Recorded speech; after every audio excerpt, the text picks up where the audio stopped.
ते ध्यान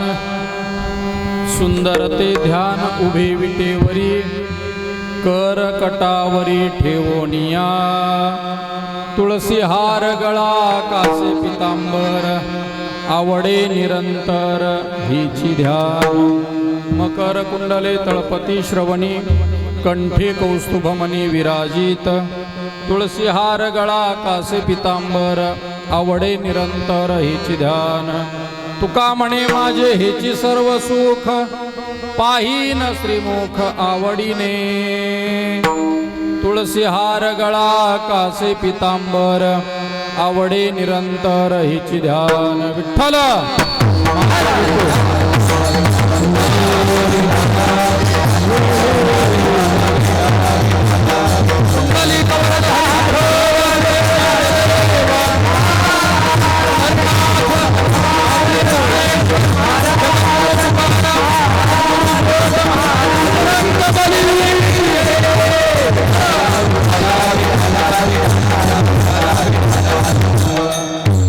शौर्यं पांडुरंग मुरारी कमल नयन काना गोपिका चित्तहारी प्रगट निकट शोभे रुक्मिणी रम्यवाणी सदैव धवलहासं विठ्ठलं चिंतयामि पांडुरंगा करू प्रथम नमन दुसरे चरण संताचिया त्यांच्या कृपादाने कथेचा विस्तारू बाबाजी सद्गुरु दास तुका जयांचे केलिया स्मरण होय सकळ विद्यांचे अधिकरण तेची वंदू श्री चरण श्री गुरूंचे ते नमस्कारो नियाता मस्तक हे पाया मस्तक हे पाया मस्तक हे पाया मस्तक हे पाया या वारे संताया वारे संताया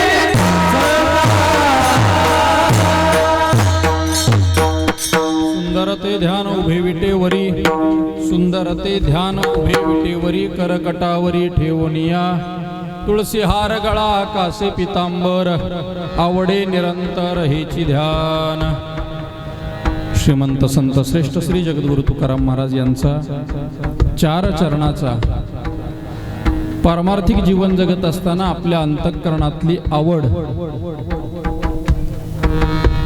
कोण आवडतं आपल्याला कसं आवडतं आपल्याला याचं चिंतन करत असताना भगवंताच्या स्वरूपाचं वर्णन तुकोबरायांनी अभंगातून केलंय विठ्ठला विठ्ठला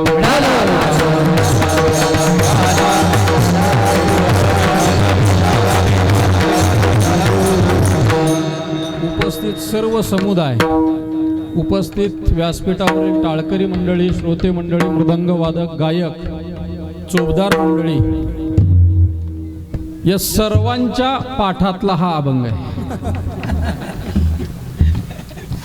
इथं हा अभंग पाठ नाही असा एकही व्यक्ती सापडणार नाही ऐकून कवीनं पण पाठ आहे प्रत्येकाच्या पाठातला अभंग आहे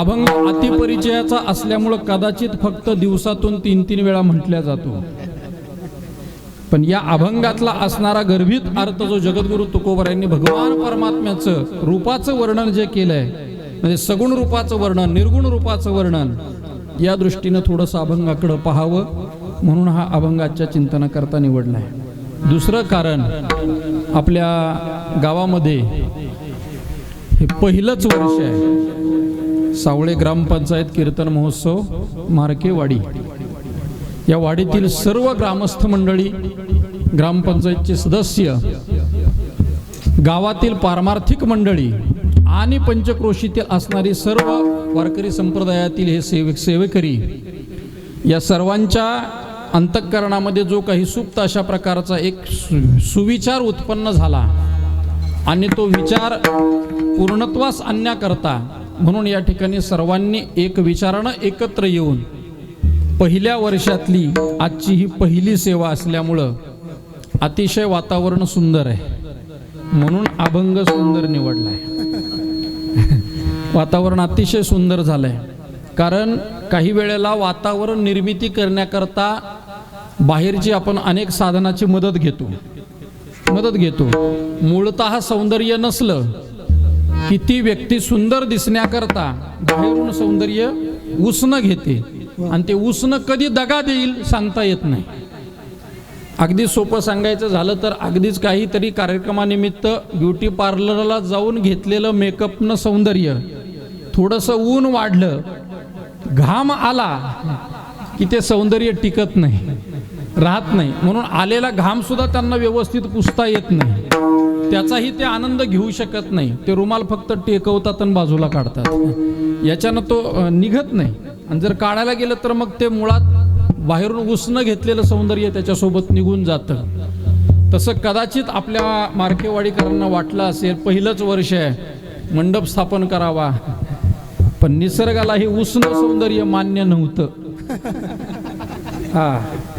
म्हणून वाईट वाटायचं काहीच कारण नाही. कारण का आपण उपासना करतोय आपण भक्ती करतोय ती आपल्या मूळ स्वरूपाला पोहोचण्याकरता आपलं जे परमात्मा सच्चिदानंद स्वरूप आहे त्या स्वरूपाची प्राप्ती करता आपण जर उपासना करत असेल तर उगीच बाहेरून उसणं घ्यायचं काय गरज आहे. म्हणून आकाश मंडप पृथ्वी आसन रमे तेथे मन क्रीडा करू या तुकोबरायांच्या उक्तीचा आधार घेऊन निसर्गानं आपल्याला ही अनुकूलता प्राप्त करून दिली आहे. विठ्ठला विठ्ठला.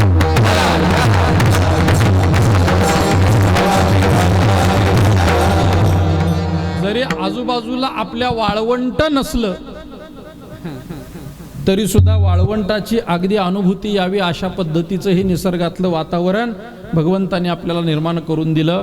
उन्हाळ्याचे दिवस आहेत गरम होतं कार्यकर्त्यांना पहिलंच वर्ष आहे उगी धावपळ करा फॅन लावा रे इकडं कूलर लावा रे हे नको.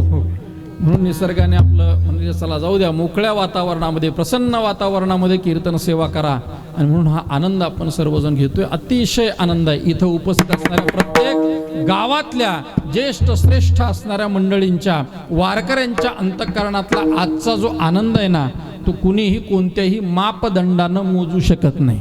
जावे त्याच्या वंशा तेव्हा कळे. अथक प्रयत्न करावेत प्रयत्न नाही प्रयत्नाची पराकाष्ठा करावी आणि मग कुठंतरी त्या प्रयत्नाला यश यावं. त्या आलेल्या यशाचा आनंद जसा तो व्यक्ती घेतो उपभोगतो. महाराज या गावामध्ये असणारे काही वारकरी मंडळी असतील माळकरी मंडळी असतील नित्य नियमानं पंढरी आळंदी देहूची वारी करणारी मंडळी असतील त्यांच्या मनात कुठंतरी वाटत असेल मंदिर बांधलंय पण या मंदिरामध्ये कुठंतरी हरिनाम उत्सव झाला पाहिजे. इकडं कर्जतला होतो परिसरातल्या कोणत्या गावाला होतो मुरबाडला होतो जाऊ द्या आळंदी पंढरीला होतो असा एखादा मोठा उत्सव आपल्या गावात झाला पाहिजे. ज्ञानदान घडलं पाहिजे अनेक मंडळी एकत्र येऊन अन्नदान घडलं पाहिजे. ही अंतःकरणातली भूमिका त्यांच्या सुप्त रूपानं असेल पण एकल्याचा नोहे खेळ. हा वारकरी कीर्तन करणं म्हणजे एकल्याचा खेळ नाही ना. लावणी मृदंग श्रुती टाळ घोष टाळाचा घोष करायचा आहे त्यामुळे एका टाळानं घोष होत नाही. इथं टाळा टाळी लोपला नाद आहे. अनेकांनी एकत्र यावं आणि मग तो मृदंग लावावा आणि त्याच्यामध्ये सगळ्यांनी जयघोष करावा. त्यावेळेला हा ब्रह्मरस तयार होतोय हा भक्तीचा रस तयार होतो आणि मग असा रस सेवन करण्याकरता म्हणून त्यांची तयारी मनाची तयारी पण कृतीत उतरत नाही. सर्व मंडळी एक विचाराची एकत्र येत नाही. त्यावेळेला काही जुन्या मंडळींची पूर्व पुण्याई उदयाला आली असावी. त्यांनी केलेला परमार्थ खर्च करून त्या पुण्याईच्या द्वारा असे असणारी जुने मंडळी म्हणजे वैकुंठवासी हरिभक्तीपरायण बापू महाराज असतील त्यांचे बाकीचे सहकारी आहेत पेमारे महाराज आहेत त्याचबरोबर या बाजूला ठेमके बाबा आहेत. या सर्व मंडळींच्या कृपा आशीर्वादाने आणि इथं उपस्थित असणारे सर्व दिग्गज वारकरी संप्रदायाला आपलं जीवन वाहून घेतलेली मंडळी म्हणजे वैष्णव एकादशी मंडळ. आता त्या मंडळातले सर्व पदाधिकारी, मुख्यत्व प्रामुख्य करून असणारे हरिभक्तीपरायण हरिश्चंद्र महाराज, त्याचबरोबर आमच्या जोग महाराज वारकरी शिक्षण संस्थेचे आमचे ज्येष्ठ गुरुबंधू असणारे जाधव महाराज, नामदेव महाराज जाधव असतील, इकडं सुंदर असे गायक मंडळी आहेत, विनेकरी आहेत, इकडं सर्व गायक मंडळी आहेत. विशेषतः या उत्सवाला आज इथं मला आमंत्रित केलं, एक आनंद वाटला. आमच्या हरिभक्तीपरायण परमार्थ स्नेही दीपक महाराज आहेत. खूप आनंद वाटला, कारण मगाशी मी सांगितलं अनेक वर्षाची ही सुप्त इच्छा होती. जसं अगदी संसारात प्रपंचामध्ये पुत्रहीनस्य मे राज्यम सर्वम दुःखाय कल्पते, रामायणातला सिद्धांत आहे. दशरथ राजाचा विचार करत असताना पुत्र संतती नाही म्हणून त्याला सर्व राज्य हीन वाटाय, काय उपयोगाचं आहे. तद्वत त्याप्रमाणे जीवनामध्ये प्रपंचामध्ये प्रारब्धवशात तर नाहीच झालं, प्रयत्न करूनही झालं नाही, आणि म्हातारपणामध्ये जर एखाद्याला मूलबाळ झालं तर किती आनंद असतो, किती आनंद असतो त्या परिवाराला. त्यांचा आनंद तेच जाणो, असा तो आनंद. आणि त्याच्यातलं मग आता हे आत्ता पहिलं सुरुवात म्हणजे आत्ता मूल झालेलं आहे, पहिलाच दिवस आहे, पेढे वाटण्याची तयारी आहे, आणि त्याच्यात मला निमंत्रण आहे. पेढे खाण्याकरता मी उपस्थित आहे ना, म्हणजे पहिल्याच वर्षातला पहिलाच उत्सव, पहिल्या उत्सवातली आज ही पहिली सेवा, आणि असा आनंद या ठिकाणी आपल्या सर्वांच्या साक्षीनं मिळतो आहे. विशेषतः ज्ञानदान करत असताना अन्नदानाची सुद्धा खूप गरज आहे, कारण कलियुगामध्ये हा देह अन्नावर चालतो. म्हणून माणसं पहा तुम्ही, उपवास एकादशीला धरतात पण तयारी दशमीपासून करतात. इतर कुठल्याही दिवशी कुठंही असं एवढी अडचण नसते. उद्या उपवास आहे, उद्या एकादशी आहे म्हटलं की आदल्या दिवशी सुरुवात असते. संध्याकाळी जेवण करतानाच उद्या एकादशी आहे बरं, जरा घ्या, जास्त घ्या, अशी तयारी चालू असते. नवे इतर दिवशी उद्या भाजी काय करायची, काय बनवायचं हे सगळं दुसऱ्या दिवशी केलं जातं. एकादशी दिवशी आदल्या दिवशी संध्याकाळीच साबुदाणा भिजू घातला का, इथून तयारी चालू असते. उद्या लाईट जाणार आहे बरं, मग शेंगदाणे वगैरे वाटून ठेवा. एवढी तयारी केली जाते. का? कारण आपला देह हा अन्नाशिवाय राहू शकत नाही. म्हणून पारणं सुद्धा एकादशी झाल्यावर सकाळी सोडतात. त्याचं दुसरं एक कारण आहे, पारणं सोडलं की घरी निघायला येतं, पटकन गाडीत बसता येतं, ही दुसरं कारण असू शकतं. असो, त्यामुळं उपवाशी राहून चालत नाही, काहीतरी अन्नदान आपल्याला पाहिजे. देह हरिपाठ रंगून खेळायचे, पावल्या खेळायचे आहेत ना, मग आनंदाने इथं नाचण्याकरता आपल्याला देहामध्ये सशक्तता पाहिजे. याच्याकरता अन्नदान म्हणून या ठिकाणी आपले बाबू शेठ यांनी संपूर्ण 3 दिवसाचं हे मोठं अन्नदानाचं या ठिकाणी सेवा घेतलेली आहे. तर एका अन्नदानाचं पुण्य काय असतात हा सगळा खूप विस्तार होईल दानाच्या भूमिकेतून पाहायला गेलं तर. पण सर्व मंडळींचं विशेष सहकार्य असल्यामुळं हा उत्सव मोठ्या उत्साहामध्ये सुरू झाला आहे. पहिला दिवस आहे. आपल्या सर्वांची उपस्थिती गावाच्या मानानं पाहिलं तर परिसरातली सर्व पारमार्थिक जाणते मंडळी सर्वांना धन्यवाद देतो. विठ्ठल विठ्ठल.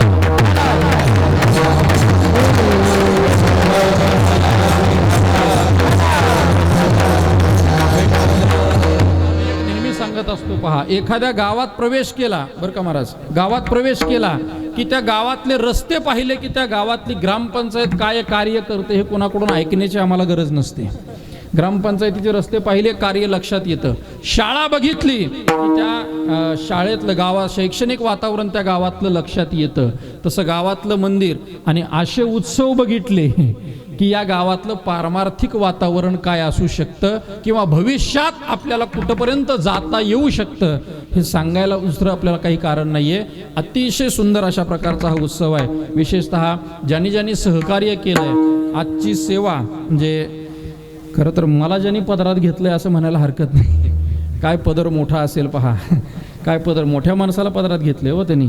आपल्या आई वडिलांच्या स्मरणार्थ आपल्या गावचं असणारे खूप सुंदर व्यक्तिमत्व म्हणजे कैलासवासी दामू लक्ष्मण मार्के आणि लक्ष्मीबाई दामू मार्के या आपल्या आई वडिलांच्या स्मरणार्थ ज्यांनी आजची सेवा घेतलेली आहे ते गमन दामू मार्के भाऊंचा संपूर्ण परिवार आजच्या दिवशी खऱ्या अर्थानं उत्साहानं. कारण दादानी मला मगाशी सांगितलं की मला आईचं शेवटचा जो विधी आहे तो परमार्थिक अशा ह्याच्यामध्ये काही सेवा अन्नदान काही करता आलं नाही, म्हणून ह्या सेवेचा वाटा उचलला. मला वाटतं यावर्षी उचललाय, दरवर्षी नक्कीच उचलतील, कारण सेवा ही स्वामीनं दिल्या खऱ्या अर्थानं आपल्याला पुण्याईचं कार्य आहे. आणि आई वडिलांच्या निमित्तानं ही सेवा म्हणजे ही किती मोठी विचाराची व्यापकता आहे. सध्या भौतिक सुखाच्या मागे लागलेली माणसं स्वतःच्या सुखाचा विचार करत असताना एकदा का पत्नी आली रे आली की आई वडिलांचा विचार बाजूला टाकून देतात. विश्वमाऊली ज्ञानोबारायांची सिद्धांताची ओवी आहे, पहिली ये बाळ दशे आई बा हेची पिसे ते सरे स्त्री मांसे भुलोनी ठाके.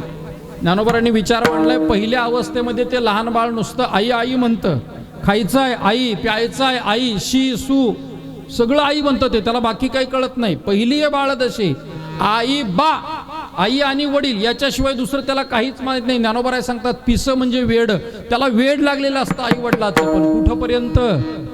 ज्ञानोबाराय सांगतात मग भुलोनी ठाके.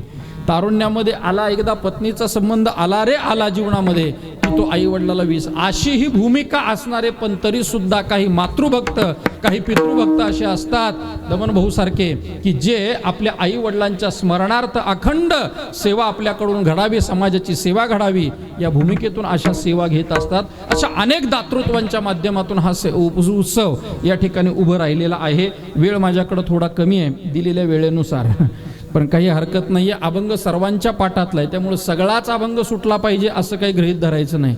राहिलं तर पुन्हा बघू. विठ्ठल विठ्ठल.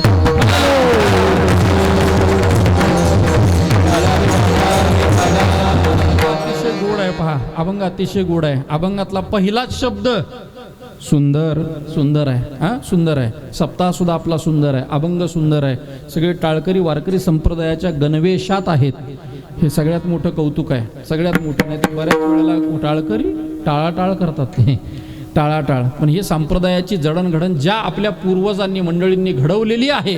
इथं विशेषतः मुंबई भागामध्ये या भागामध्ये सावळाराम महाराजांनी क्रांती केली, वामन महाराजांनी वामन भाऊंनी क्रांती केली, तसं बापूंनीही आपल्या भागामध्ये विशेष क्रांती केली. आणि त्यांच्याच पावलावर पाऊल टाकून आपण सर्व मंडळी, विशेषतः मी नेहमी सांगतो मागही वारीमध्ये मी सांगितलं होतं दीपक भाऊ आपल्या धर्मशाळेत सेवा करताना, आळंदीतली कार्तिकी वारी, पंढरपुरातली कार्तिकी वारी कर्नाटक लोक आल्याशिवाय भरत नाही. कर्नाटकमधले लोक येत नाहीत पंढरपूरला कार्तिक वारीला, तोपर्यंत वारी भरल्यासारखी वाटत नाही. आणि आळंदीतला ज्ञानोबारांचा समाधी सोहळा हा कोकणमधल्या दिंड्या आल्याशिवाय भरत नाही. कोकणमधले मंडळी जेवढ्या उत्साहानं येतात मी सांगू आपल्याला, पण 60% वारीतली उलाढाल ही केवळ कोकणवासियामुळे होते. 60% व्यापार उद्योग असूया, पण आपल्या अंतःकरणातली एक आवड भक्तीची, काय दिंडीला समुदाय असतो, काय दिंडीला माणसं असतात, अगदी पद्धतशीर, म्हणजे केवळ पुरुष वर्गच उत्साहात असतो असं नाही. आमच्या माता भगिनी एकसारख्या साड्या, कंपन्या, अगदी तुम्ही गुजरातच्या मार्केटमध्ये सुद्धा साड्यावाल्या कारखान्यांना सुद्धा सांगितलंय अशाच पाहिजेत. द्यायच्या असतील तर 100, 1000 असे एकच लॉट द्यायचा, चालत नाही आम्हाला कमी. एवढा उत्साह आपल्या भागातून पाहायला सापडतो. ही आपल्या पूर्वजांची कृपा आहे. पूर्वजांनी काही केलेला परमार्थ तो निश्चित आपल्याकडे आल्याशिवाय राहत नाही. कारण पूर्वजन्मी सुकृते थोर केली, ती मजा आजी फळासी आली, परमानंदू आजी मानसी, भेटी झाली या संतांची. असं असणारं हे पुण्य आपल्या जीवनामध्ये उदयाला येतं. अभंग सुंदर आहे. तुकोबारायांनी या अभंगातून आपल्या अंतःकरणातली आवड प्रतिपादन केलेली आहे. काय आवडतं असं तुकोबारायांनी विचारलं, तुकोबारायांनी आवड प्रतिपादन केली. वेदांत शास्त्रामध्ये आवड हा अंतःकरणाचा धर्म मानलाय. जिथं जिथं अंतःकरण आहे, जिथं जिथं जीवत्व दशा आहे त्या त्या ठिकाणी आवड आहे. ऐका, जीवत्व दशा संपली, आवडीचा संबंध संपला, मग काय खातो आम्ही कसं या सांगाते ही भूमिका येते. अंतःकरण ज्या ठिकाणी, जीवत्व दशा ज्या ठिकाणी आपल्याला पाहायला सापडेल तिथे तिथं नेहमी आवडीचा विषय येतो. आणि म्हणून प्रत्येकाच्या अंतःकरणामध्ये आवड आहे. जीवाच्या अंतःकरणात आवड आहे. नवल नाही, जीवाला आवडतं, नवल नाही. संतांना आवडतं, संतांना आवडतं, नवल नाही. देवाला सुद्धा आवडतं. देवामध्ये सुद्धा मग भगवान शंकराची आवड वेगळी आहे, गणपती बाप्पाची आवड वेगळी आहे. गणपतीला आवडतं, काय आवडतं बरं? थांबा बारक्यानो, काय गणपतीला आवडतं? बोला बोला बोला, काय आवडतं? हां बरोबर आहे. हां आता आली की नाही पंचायत, म्हणून बाकीचं बोलायचं नाही मग. हां गणपतीला मोदक आवडतो, मोदक मोदक आवडतो. वाटच पाहतात काही काही, गणपतीसारखी माणसं सुद्धा वाट पाहतात. गणपती चतुर्दशी कधी येते आणि कधी मोदक खायला मिळतात, असा मोदक गणपतीला आवडतो. भगवान शंकराची आवड वेगळी आहे. भगवान शंकराला आवडतं काय? आवड तुला बोलत जा, बेलाच्या पानाची. भगवान शंकराला आवडतं बेलाचं पान, आवडतं महाराज, बेलाचं पान. तसं भगवान पांडुरंग परमात्म्याची सुद्धा आवड आहे, त्याला सुद्धा आवडतं. काय आवडतं? अति प्रिय आवडे तुळशी बुक्का आहे ना. म्हणून तर वारकरी पहा तुम्ही, पंढरपूरला गेला की बाकीचं काही घेत नाही, तुळशी बुक्का घेऊन आल्याशिवाय राहत नाही. तुळशीची माळ आणि बुक्काच वारकऱ्याने घेऊन यावं. का? त्याचं कारण आहे देवाला ते आवडतं. उगा गोंगडी आणि बायानी बांगड्या ही देवाची आवड नाहीये. पंढरपूरला आपण गेलो, ज्ञानोबारायांकडे जर आपण गेलो तर काय घेऊन यावं तिथून? मला तिथून घेऊन येत असताना त्याला जे आवडतंय ते आपण घेऊन यावं. त्याला बुक्का आवडतो, त्याला तुळस आवडते. तसं सगुण साकार असणाऱ्या परमात्म्याला सुद्धा आवडतंय. काय आवडतंय? नामाचा उच्चार.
रात्रंदिवस नामाचा उच्चार आवडतो. भगवंताची सुद्धा आवड आहे.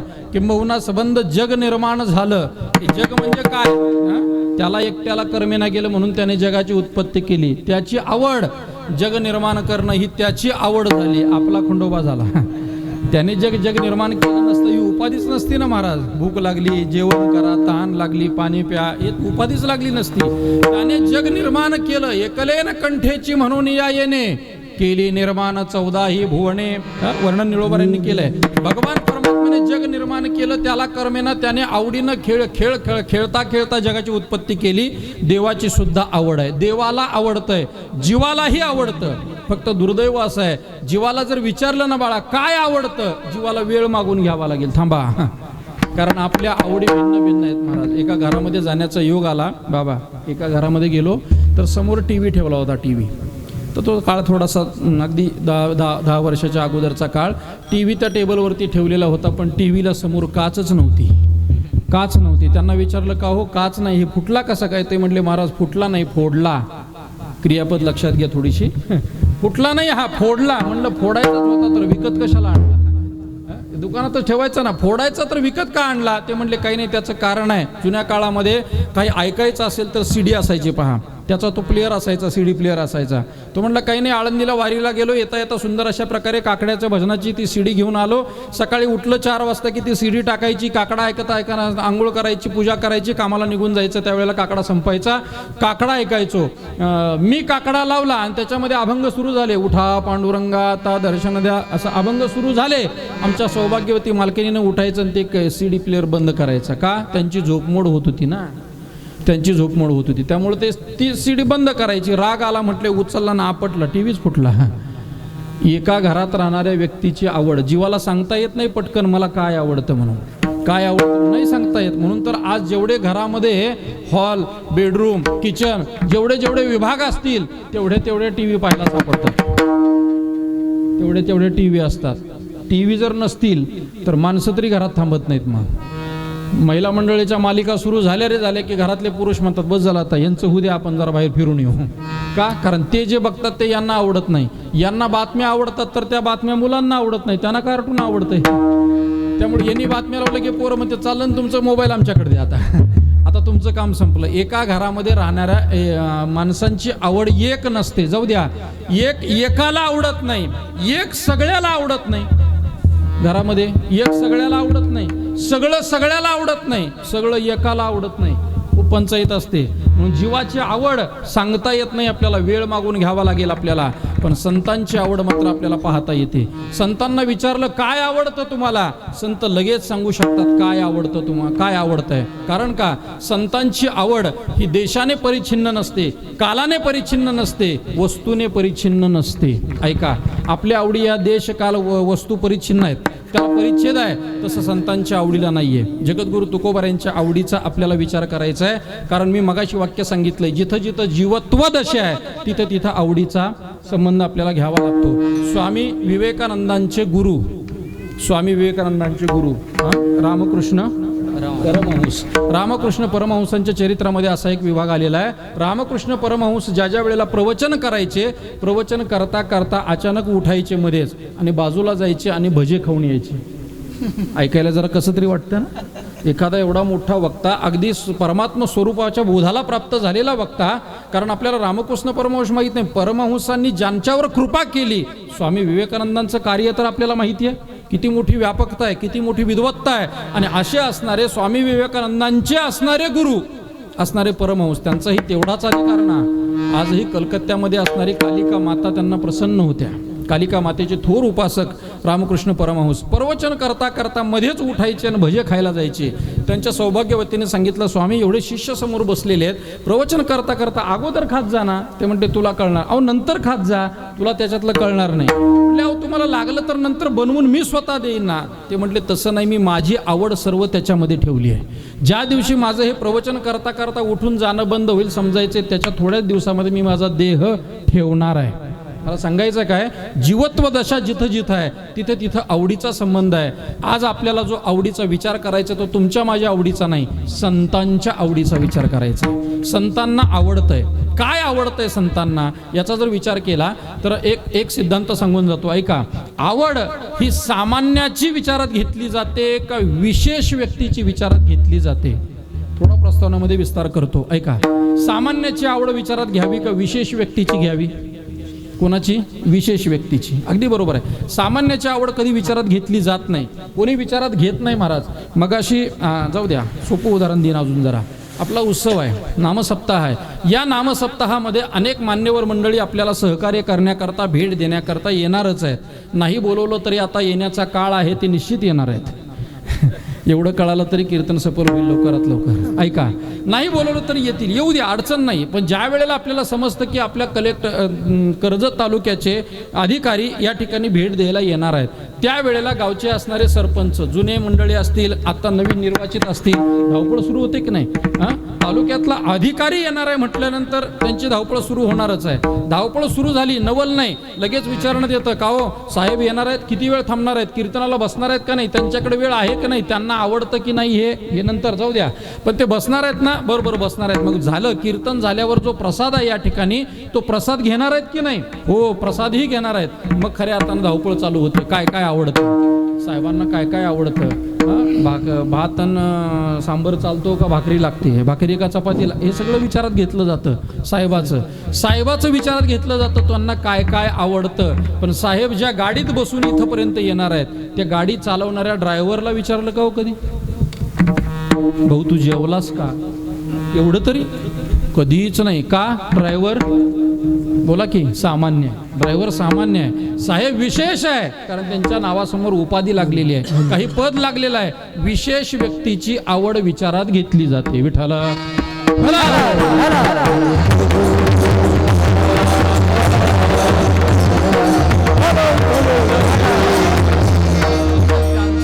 त्यांना राग येण्याची गरज नाहीये, आपलं सांगून जाईन आपल्याला. ऐका, आपलं सांगून जाईल. इथं आल्याबरोबर गाडीतून उतरलो मी, थोडंसं हातपाय धुवायला गेलो, एक आईसाहेब माझ्याकडे आल्या, म्हटले महाराज जेवणाचं काही नियम आहेत का.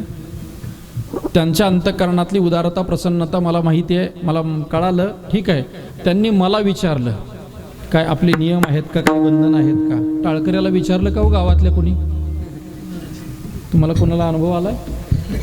सगळेच गावातले नसतील ना, बाहेरचे परिसरातले असतील ना. विचारलं काय चालतं तुम्हाला वगैरे वगैरे, काही नाही. म्हणजे टाळकरी सामान्य आहे का. टाळकरी, अहो हे टाळकरी जर एस.टी. महामंडळासारखा उपोषणाला बसला तर आमची कीर्तनं बंद पडतील. विशेष आहे, यांच्याशिवाय काय कीर्तन करू आम्ही, काय करू. सांगण्याचा मुद्दा आहे, आवड ही सामान्याची विचारात घेतली जात नाही, आवड विशेष व्यक्तीची विचारात घेतली जाते. जगद्गुरु तुकोबारायांच्या आवडीचा विचार आज आपण करतो आहोत ना. पहिल्या वर्षाच्या पहिल्या दिवसाचे तुकोबारायांची आवड विचारात घ्यायची. का विचारात घ्यायची आहे? कारण तुकोबारायांचं जीवन हे विशेष जीवन आहे. कोणकोणत्या अंगानं तुकोबारायांचं जीवन विशेष आहे? ऐका, तत्वज्ञानाच्या बाबतीमध्ये जगद्गुरु तुकोबारायांचं जीवन हे विशेष जीवन आहे. तत्वज्ञान म्हणजे अगदी मी ते मी, तू ते तू, कुकुड हे लाडसी, हे तुकोबारायांचं तत्वज्ञान. किंबहुना वेदाचा तो अर्थ, आम्हासीच ठावा येरा निवाहावा भार माथा.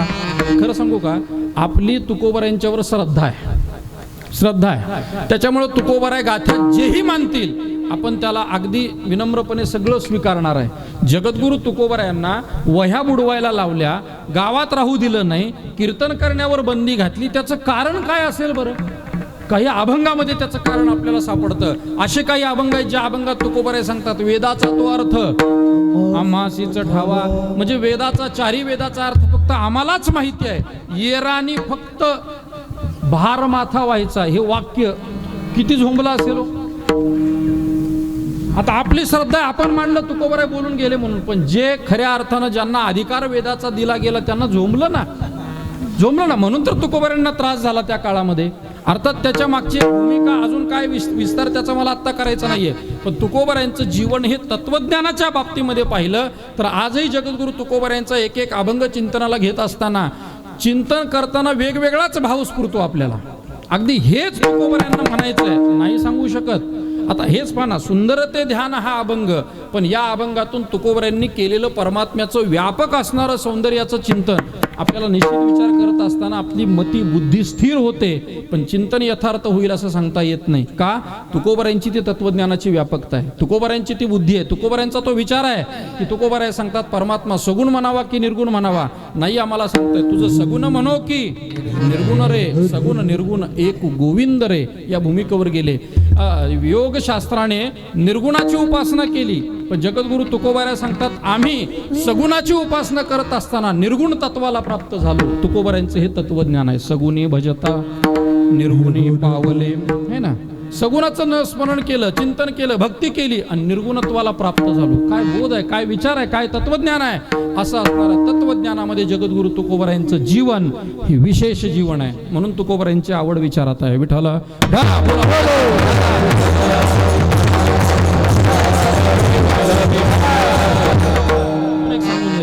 तत्वज्ञानामध्ये तुकोबारायांचं जीवन विशेष आहे.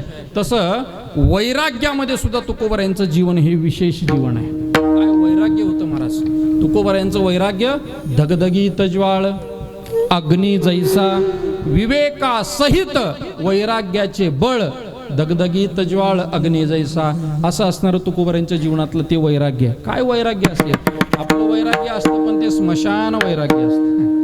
स्मशानामध्ये एखाद्याला पोचवायला गेलो, धड धड धड धड ते चिता जळत असते, त्यावेळेला माणसाची भाषा ऐकायची फक्त. काय खरंय हो? असे उदास होऊन म्हणतात काय खरंय जीवनात, काय राहणार आहे, एवढं सगळं कमवायचं, एक दिवस इथं यायचं. कुठंपर्यंत? ते त्या शेडमध्ये आहेत तोपर्यंत. शेडमधनं बाहेर आले की भाषाच बदलते लगे भाषा. असं असणार ते स्मशान वैराग्य आपल्या जीव. तुकोबारायांचं जीवनातलं वैराग्य म्हणजे विवेकासहित वैराग्याची बळ. असं परीक्षणच केलं, चांगलं काय, वाईट काय, योग्य काय, अयोग्य काय, त्याच्यातून निर्माण झालेलं तुकोबारायांचं वैराग्य आहे. अगदी एकांतामध्ये जगद्गुरु तुकोबाराय साधना करू लागले. गावातल्या काही कुटुंबी मंडळींनी एका स्त्रीला पाठवलं, तर तिला उपदेश करताना तुकोबारायांची भाषा आहे, जाई ओ तू माते नकरी सायास आम्ही विष्णुदास तैसे न हो. इथंही तो शब्द आला बघा, तैसे न हो. हे तुकोबारायांच्या वाङ्मयावरती जे आक्षेप झाले ना, बऱ्याच जणांना पटलं नाहीये. पचलं नाही म्हणण्यापेक्षा पचलं नाही. पटलं त्यांना पण पचलं नाही त्यांना. का पचलं नाही? तैसे न हो म्हणजे आम्ही विष्णुदास तैसे न हो, याचा अर्थ माग पुराणामध्ये ज्यांनी 60-60 हजार वर्ष तपश्चर्या केल्या आणि रंभा उर्वशी समोर आली की तप सगळं बाजूला सारायचं. आम्ही विष्णुदास तैसे न हो, तिथपर्यंत तुकोबारायांनी संबंध ठेवलेला आहे. आम्ही विष्णुदास आहोत, आम्हाला पराविया नारी माऊली समान ही आमची अवस्था आहे. हे तुकोबरायांचं असलेलं वैराग्य आहे. काय वैराग्य होतं तुकोबरायांचं? छत्रपती शिवाजी महाराज हिंदवी स्वराज्य संस्थापक असणारे, हुकुमशाहीतलं राज्य, आणि त्या शिवाजी महाराजांना विचार वाटला, कानावरती बातमी आली की आपल्या राज्यामध्ये कुणीतरी एक निष्काम भगवंताची सेवा करणारा, भक्ती करणारा एक वैष्णव, की ज्यांची प्रापंचिक स्थिती हलाखीची आहे, खायला काय नाहीये, अगदी जाऊ पुढती भिके कुत्री घरं राखीती अशी त्यांची अवस्था आहे, त्यांना काहीतरी दिलं पाहिजे. लॉकडाऊनच्या काळामध्ये बऱ्याच जणांनी संपर्क सुद्धा नाही केले. लॉकडाऊन संपल्यानंतर मग म्हटले कसं काय चाललंय, कसं काय चाललंय. पण ते तुकोबराय शिवाजी महाराज होते. महाराज शिवाजी महाराज परिस्थिती हलाखीचे लक्षात आलं आणि नजराना पाठवला. काही तुकोबरांनी कीर्तन केलं नव्हतं गडावर जाऊन, बाबा काही नव्हतं, फक्त एक निष्काम भक्ती सेवा करतात म्हणून नजराना राजांनी पाठवला. नजराना पाहिला आणि तुकोबरांनी काही पत्र अभंग लिहिले आणि छत्रपतींना उपदेश केला. काय वैराग्य होतं महाराज. दिवट्या छत्री घोडे हे तो बऱ्यात न पडे. काय उपदेश आहे, काय उपदेश आहे, काय दिलंय तुम्ही आम्हाला. अहो आम्ही सुखी व्हावं असं जर राजे तुम्हाला वाटत असेल तर याच्यानं आम्ही सुखी होणार नाही. आम्ही तेने सुखी म्हणा,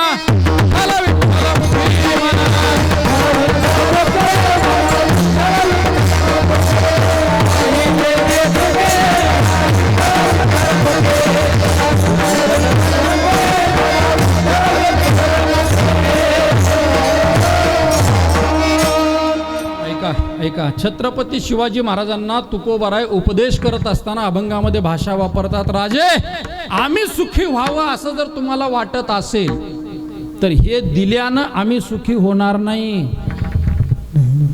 म्हणा विठ्ठल विठ्ठल. तुकोबरायांनी शिवाजी राजांना उपदेश केलाय. हो तुम्ही दिलंय आम्हाला, तुमचे येर वित्त धन ते मज मृत्तिके समान. काय वैराग्य आहे. काय दिलं होतं? माणिक रत्न हिरे सोनं नाणं दिलेलं आहे, पण तरी तुकोबराय त्याला काय म्हणतात? ते मज मृत्तिके समान. काय गंमत आहे पहा. होतं सोनं, तुकोबराय त्याला माती म्हणतात. आपल्याकडं असते माती. काय आपल्याकडं काय? आज जमिनी करता बहिणीने भावावर दावे टाकलेतच की समान हिस्सा पाहिजेच. भाऊ भावाचा वैरी झालायच की का मला एवढंच पाहिजे, रस्त्याच्या कडेच मला पाहिजे. झाला ना वैरी भाऊ.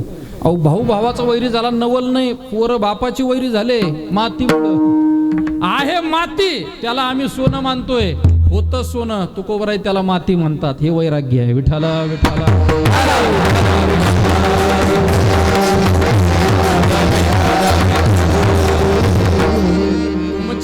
वित्त धन ते मज मृत्तिके समान. एवढ्यावर थांबलं नाही. तुकोबरायांनी उपदेश करताना पुढे म्हटलंय, कंठी मिरवा तुळशी व्रत करा एकादशी. कंठामध्ये तुळशीची माळ धारण करा. काय धाडस आहे आमच्यात असं म्हणायचं. तुम्ही तिकडं काहीही करा, तुम्ही काही करा, फक्त इकडं वर्गणी मोठी द्या. वर्गणी ही आमची भूमिका आहे. काय तुकोबरायांची भूमिका आहे महाराज. तुकोबराय सांगतात कंठी मिरवा तुळशी व्रत करा एकादशी. नाही, मनवा हरीचे दास कामने मज यास. हरीचं दास्यत्व स्वीकारा ही अपेक्षा. काय राजांना उपदेश करतात तुकोबराय. हे आहे तुकोबरायांचं वैराग्य. हे वैराग्य. तत्वज्ञानाच्या बाबतीमध्ये तुकोबरायांचं जीवन विशेष आहे. वैराग्याच्या बाबतीमध्ये जगद्गुरु तुकोबरायांचं जीवन विशेष आहे. ऐका, भक्ती हा तर जगद्गुरु तुकोबरायांचा प्राण आहे, प्राण. म्हणून तर रामेश्वर शास्त्री वर्णन करत असताना वर्णन करतात, भक्ती ज्ञान आणि वैराग्य आगळा आयसा डोळा नाही देखी याला. भक्ती ज्ञान आणि वैराग्य या सगळ्यापासून एक वेगळं असणारं जीवन जगद्गुरु तुकोबरायांचं जीवन आहे. ज्या तुकोबरायांचा बहुमान ज्ञानोबरायांनी वाढवावा. ज्ञानोबरायांनी आलेल्या धरणेकऱ्याला स्वतः बोध नाही दिला, त्या धरणेकऱ्याला तुकोबरायांकडे पाठवलं. असा महिमान तुकोबरायांचं ज्ञानोबरायांनी वाढवावं असे असणारे विशेष जगद्गुरु तुकोबराय. या मृत्यूलोकाचा एक नियम आहे महाराज. इथं जो जन्माला आला त्याला हा महाभूताचा देह इथंच ठेवावा लागतो. हा या मृत्यूलोकाचा नियम आहे. तुकोबरायांची भक्तीतली क्रांती पहा. जगद्गुरु तुकोबरायांनी अशी भक्ती केली की या पंचमहाभूताच्या देहाला सुद्धा परमात्मा स्वरूपामध्ये प्राप्त करून घेतलं. वैकुंठाला हा देह घेऊन गेले की नाही. निळोबराय वर्णन करतात, प्रयाण काळी देवे विमान पाठविले कळीच्या काळा माझी अद्भुत वर्तविले, मानवदेह घेऊन निजधामा गेले, निळा म्हणे सकळ संता तो शविले. असा तो अधिकार तुकोबरायांचा आहे. हा म्हणजे या मृत्यूलोकातला नियम तुकोबरायांनी मोडला. आता खरं तर नियम मोडला की दंड भरावा लागतो. आम्ही येताना भरलाय दंड थोडासा. घाट उतरताना म्हणलं तर महाराज कुठं घाटात कोण असणार आहे, पण होतेच बसलेले. एक नाही दोन नाही पठ्ठे 6 जण होते. 6 जण. ते म्हटले नाही महाराज जरी असले तरी कायदा आहे महाराज, आता काय करतं. म्हटलं घे भाऊ काय करतो ह्याच्यापेक्षा. दंड भरावा लागतो. नियम मोडला, कायदा मोडला. पण तुकोबरायांनी जो कायदा मोडलाय ना, कायद्यातच बदल करून टाकलाय. कायदाच बदलला, सरळ नियम कायदाच बदलून टाकला. मृत्यूलोकातला नियम इथं देह सोडावाच लागतो. तुकोबरायांनी हा देह वैकुंठाला घेऊन गेले, मृत्यूलोकातला नियम मोडला. नवल नाही, वैकुंठातला एक नियम आहे. कोणता? एकदा का वैकुंठात गेला की तद्धाम परमम मम, तो पुन्हा परत येऊ शकत नाही. तुकोबरायांनी तिथलाही नियम मोडलाय. निळोबारायांकरता पुन्हा आले, आपल्या कन्येकरता भागीरथीकरता पुन्हा आले, पुन्हा तोही नियम मोडला. म्हणूनच तुका म्हणजे गाजे वैकुंठी सोहळा, याही भूमंडळा माझी कीर्ती, असे असणारे जगद्गुरु तुकोबरायांचा विशेष. आणि म्हणून नेहमी विशेष माणसाच्या आवडीचा विचार केला जातो. आपला सिद्धांत इथून चालू झाला होता. ऐका, तुकोबरायांचं जीवन तत्वज्ञानात विशेष आहे, तुकोबरायांचं जीवन वैराग्यात विशेष आहे, तुकोबरायांचं जीवन भक्तीत विशेष आहे. आणि म्हणून अशा विशेष व्यक्तीच्या आवडीचा विचार करत असताना जगद्गुरु तुकोबरायांना विचारलं, महाराज काय आवडतं तुम्हाला? महाराजांनी त्याचं उत्तर अभंगाच्या 2ऱ्या चरणाच्या उत्तरार्धात दिलं.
तुम्हाला? तुकोबराने त्याचं उत्तर दिले, आवडे निरंतर हेची ध्यान. प्रश्न विचारलाय काय आवडतं? तुकोबराने उत्तर द्यायला पाहिजे होतं, मला ध्यान आवडतंय. आवडीचा विचार करत असताना मला ध्यान आवडतं एवढंच म्हणायला पाहिजे होतं. पण तुकोबरांनी ते ध्यान आवडतंय म्हणत असताना त्या ध्यानाला 2 विशेषणं लावलेली आहेत. 2 विशेषणं. एक, निरंतर आवडे हेची आवडे, मला हेच ध्यान आवडतंय आणि ते ध्यान मला निरंतर आवडतंय. आता हे विशेषण नेमकं काय काम करतं? कारण आपल्या संत वाङ्मयाचा अभ्यास करत असताना महाराज मंडळी बरीचशी आहेत उपस्थित, आपल्या सर्वांना माहिती आहे. स्वानंद सुग्नवासी परिणाम गुरु जोग महाराज वारकरी शिक्षण संस्थेमध्ये कीर्तनकारांना जे कीर्तनाचं अध्ययन दिलं जातं ते करत असताना पहिली परीक्षा संस्थेतली आहे व्याकरणाची. पहिली व्याकरणाची परीक्षा. आणि काय व्याकरण असतं ते? अ आ इ ई उ ऊ क ख ग घ ग ट ठ ड ढ न त थ द ध न. हे इकडं ग्रॅज्युएशन झालेला एखादा विद्यार्थी तिथं जाऊन 12 कडी भोगतो पहिल्यांदा. आम्ही सुद्धा प्रवेश केल्यानंतर विठाला विठाला विठाला विठाला विठाला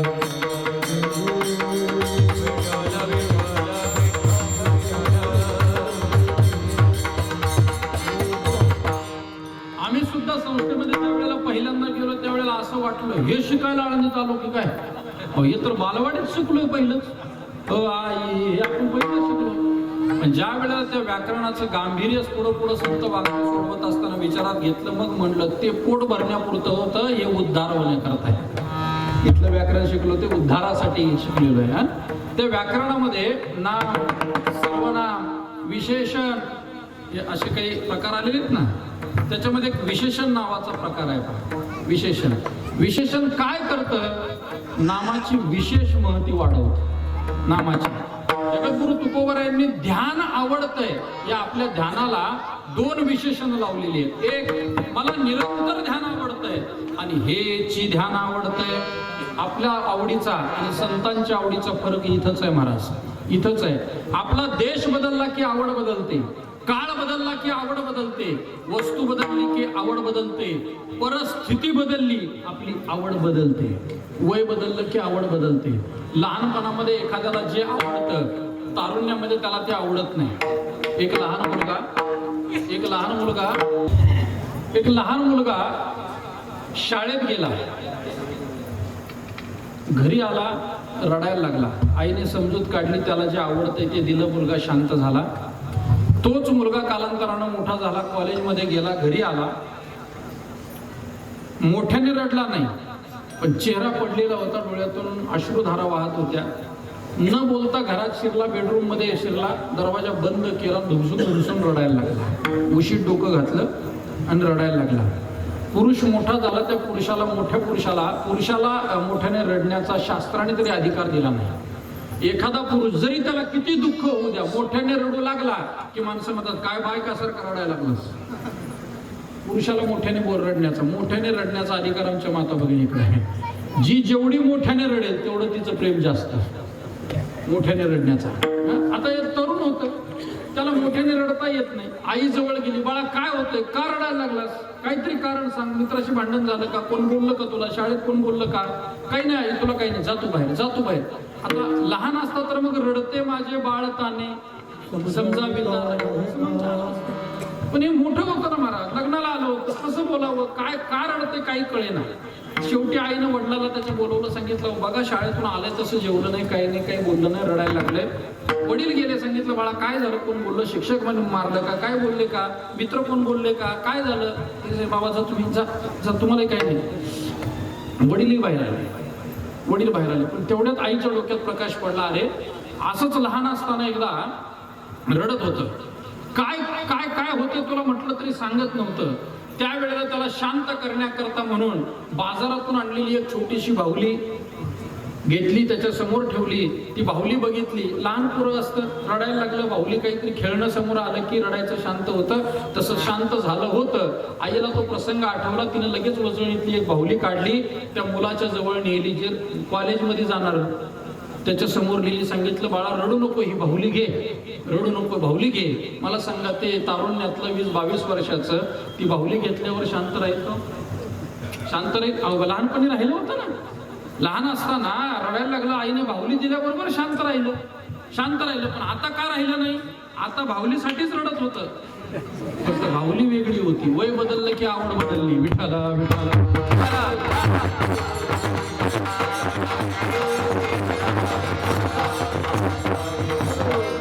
आपली म्हणजे वय बदलली की आपली आवड बदलते हो.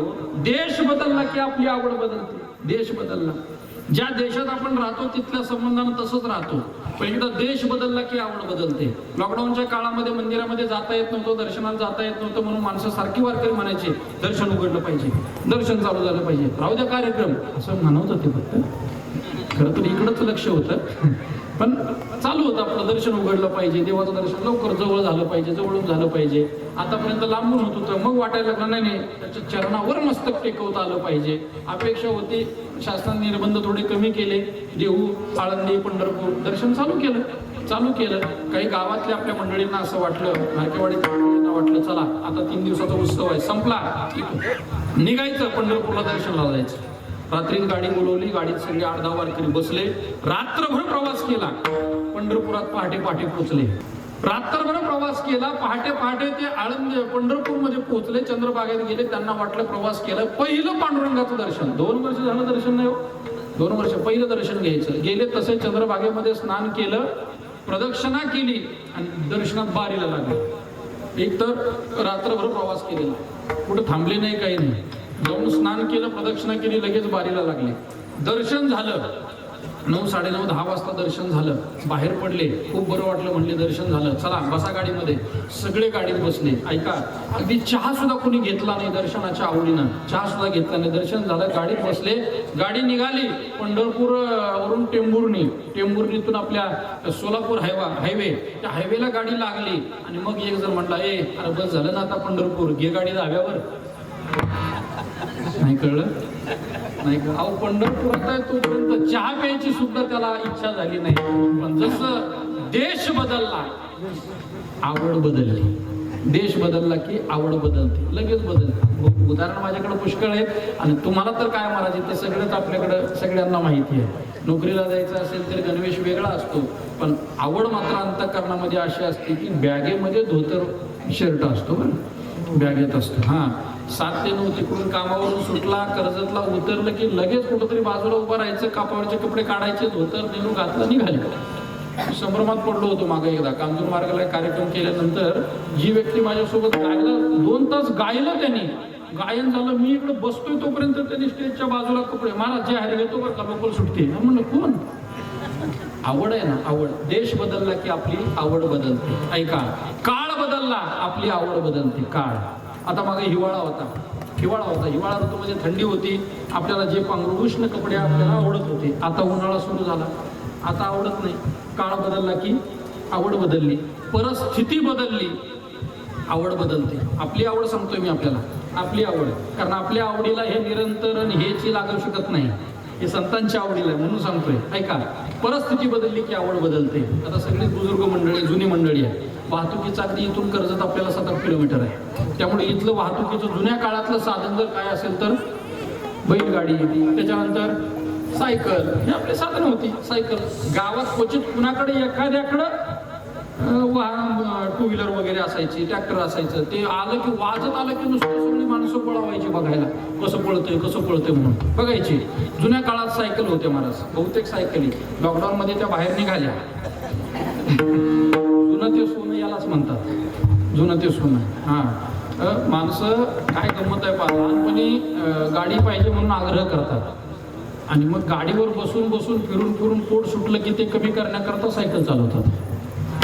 काय विचित्र अवस्था आहे. तसं लॉकडाऊनच्या काळामध्ये बऱ्याच जणांना सायकली चालवाव्या लागल्या, तब्येती करता चालवाव्या लागली असतील. असो, जुन्या काळात सायकल हे साधन होतं. त्या सायकलीवर किती प्रेम होतं. जर आठवावर आपला काळ, आपल्या घरामध्ये एक सायकल होती. शाळेत जाणारा विद्यार्थी तो सायकलीवर प्रेम करायचा, किती करायचा. अगदी रोज तिला सकाळी उठल्याबरोबर याचा ब्रश नंतर पहिली सायकल पुसायची. त्या सायकलच्या अशा त्या हँडलला अशा रीळ लावायचे, कॅसेटमध्ये रीळ काढायचं, असं कट करायचं, त्याला लावायचं. त्याच्या तारा असायच्या चाकाला, त्या ताराला असं गोल गोल त्या बाटलीमध्ये गोल काढायचं आणि लावायचं. बाटलीची कोणती, ती बाटली कोणती ती मी आत्ता सांगत नाही, पण ते चालू असायचं आपला पराक्रम. तिला सजवायचं सायकलला. सायकलच्या पाठीमागं त्या चाकाच्या वरती एक असं पत्र्याचं असतं पहा, मडगार काहीतरी असं, जाऊ द्या काय बरेच दिवस मला बी त्याचं नाव येत नाही. त्याला एक बोर्ड लावलेला असायचा, तो बोर्ड असायचा, सायकल सोडून बोला, सायकल सोडून. जुन्या काळातला आहे हा, विसरला असता तुम्ही सुद्धा. सायकल सोडून म्हणजे द्यायचं नाही, हात नाही लावायचा, एवढं त्या सायकलवर प्रेम. परिस्थिती बदलली. हा, MIDC आली, कंपन्या आल्या, जमिनी त्याच्यामध्ये गेल्या, पैसा आला, गाडी घेतली, 2 व्हीलरची 4 व्हीलर घरात आली. महाराज भंगारवाला घरात येतो आणि आपल्याला म्हणतो, ओ शेठ तेवढी सायकल नेऊ का भंगारला. आपण त्याला काय म्हणतो, सायकल कुठे आहे आमच्याकडे. तुम्ही तर आहे ना पडलीवर, बरं जा काढून घेऊन जा घेऊन. इतका विसर सायकलचा का. परिस्थिती बदलली म्हणून आवड बदलली. विठाला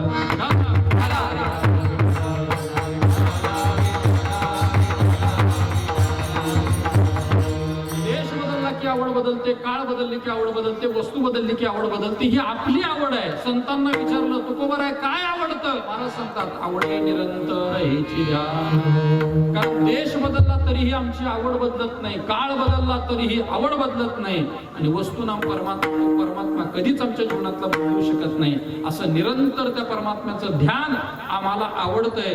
तुकोबरांना प्रश्न विचारला, मग का आवडतंय तुम्हाला? अभंगाच्या पहिल्या चरणात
आवडीचा विचार करत असताना तुकोबरांच्या आवडीचा विचार का करायचा? कारण विशेष व्यक्तीच्या आवडीचा विचार केला जातो.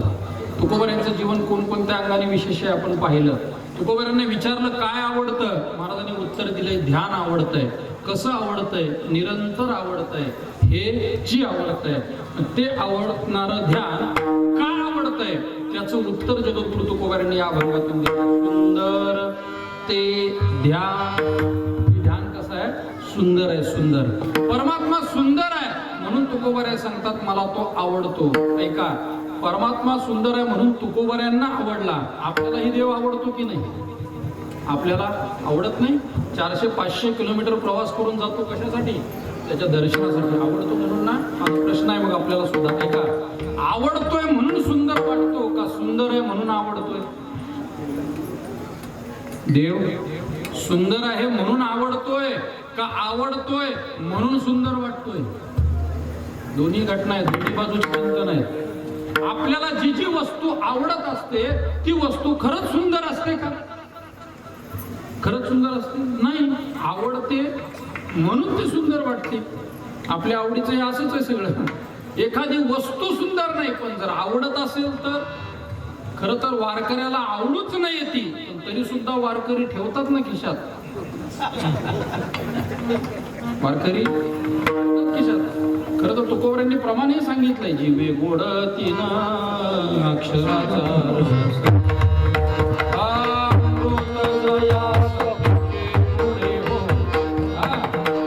घोळून चाल असते महाराज या प्रमाणात. हा, पायी चालायला लागलं ना, हा अभंग आला की असं घोळून चाल असते त्याला.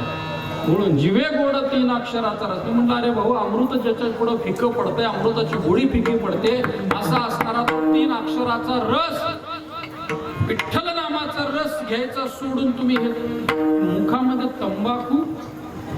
ते म्हणतात महाराज तुम्ही फक्त कीर्तनात लोकांना सांगता, आम्ही स्वतः अनुभवतो. आम्ही स्वतः अनुभव घेतो. अनुभवी आले अंगा या जगात येत असे. त्यांना म्हणलं नेमकं काय? नेमकं काय म्हणजे तुम्ही सांगता फक्त. काय सांगितलं तुकोबरांनी? जीवे गोड 3 अक्षराचा रस जो गोड आहे त्या गोडीच्या पुढे अमृताची गोडी फिकी पडते. तंबाखू मध्ये किती अक्षर आहेत? 3च आहेत ना. म्हणून तर आम्ही घेतो मग म्हणतो अमृत आहे असं फिके पुढे. असं नाही ते, असं नाही ते. तंबाखू मध्ये काय गोड आहे? आवडण्यासारखं काय? काय काय सुंदर काय त्याच्यामध्ये सांगा ना. शरीरामध्ये असणारी मुख्य असणारी आपली काय ते लाळ असते, पाचन शक्ती करता उपयोगाची, ती फेकून दिली जाते. सारखा थुंकत राहतो तंबाखू खाणारा व्यक्ती. कशा प्रमाणात थुंकतो कीर्तनात नाही सांगत, नंतर भेटा मग सांगतो. थुंकत राहतो, लाळ फेकून. कॅन्सर सारखे रोग होतात, मुखाचा घाण वास येतो, तरी सुद्धा खातात का? सुंदर आहे का ते? सुंदर नाही, पण आवडली म्हणून सुंदर वाटली. विठ्ठला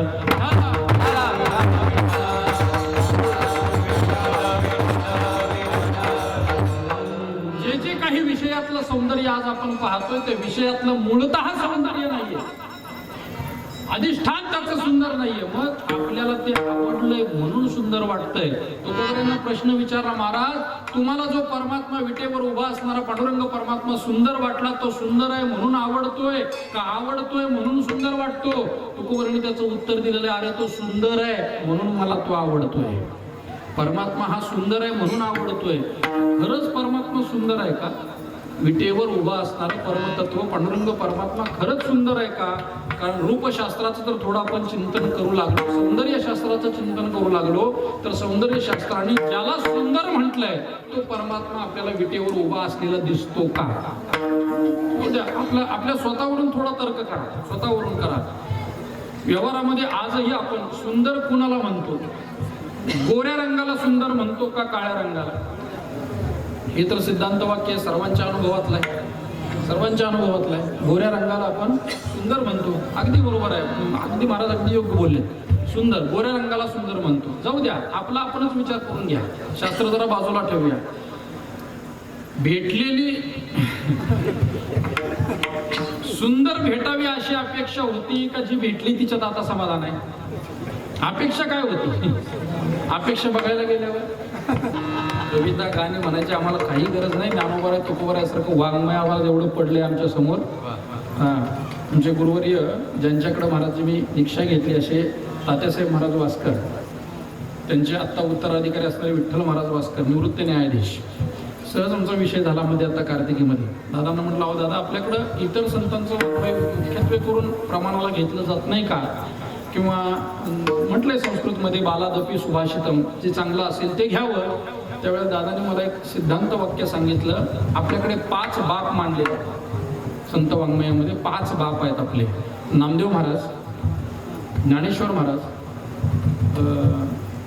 नाथ महाराज, तुकाराम महाराज आणि निळोबा महाराज. हे 5 बाप. 5 बापाचं वाङ्मय आजपर्यंत पूर्णतः वाचून त्याचं चिंतन करणारा कोण आहे की त्याने 6व्याकडे जावं? इथं 5च पूर्ण आम्ही पूर्ण झालो अजून. त्याला आमचं आयुष्य संपून चाललं, आमचा वेळ नाही त्यांनाच वाङ्मय वाचायला. आम्ही 6व्याकडे जाण्याची गरज काय? त्यामुळे कुठं काव्य आणि कुठं काही जाण्याची काही गरज नाही. ज्ञानोबरायांची ज्ञानेश्वरी, तुकोबरायांचा गाथा, नाथांचं भागवत आदी संत वाङ्मय एवढं विस्तारणं आमच्याकडे आहे की एखाद्या फाडतूस कवीनं कविता म्हणावी ती आम्ही इथं सादर करावी? काय गरज पडली याच्याकरता?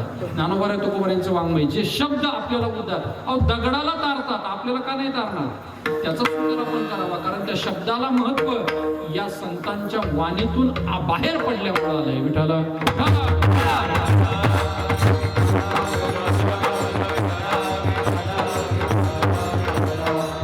जगद्गुरु तुकोबरायांना विचारलं, महाराज तुम्हाला जे परमात्मा विटेवर उभा असणारा परमात्मा सुंदर वाटतो का वाटतो? कारण सौंदर्याचं वर्णन करत असताना, रूपाचं सौंदर्य पाहत असताना गोरेपणा हे जर आपण सौंदर्य मानत असू तर परमात्मा विटेवर उभा असणारा आहे कसा? बोला की कसा आहे? ज्ञानोबरांनी म्हटलंय ना, ठायेचाची काळा नुसता नाही, अनादी बहु काळा. आणि मग काळ्या रंगाला कुठं सुंदर म्हटलं जातं का? आणि तरी त्याला तुम्ही सुंदर ते ध्यान असं म्हणताय. एक शंका आहे, फक्त शंका उपस्थित केली. ऐका, आपल्यालाही नाहीतरी देव कसा दिसतो? काळा दिसतो की नाही? एखाद्या वेळेला मुलीला मुलगा पाहायला गेले, मुलगा पाहिला, घरी आल्यावर माणसं, कसा होता मुलगा? काही नाही, सावळा होता. सावळा रंग कुठून काढला? सावळा म्हणजे सरळ काळा. कारण 2च रंग नाही तर काळा आणि गोरा, 2च रंग आहे. सावळा फक्त काळा म्हटल्यावर राग येतो. एखादा म्हणलं हे काळ्या असं म्हणतो, राग येतो त्याला, राग येतो. म्हणून तो मधला शब्द माणसाने काढला, सावळा. हो हरी सावळा म्हणजे काळाच आहे, तो काळाच आहे. तुकोबरायांचा पांडुरंग परमात्मा जर काळा आहे तरी तुकोबरायांना तो सुंदर का वाटला? विठ्ठल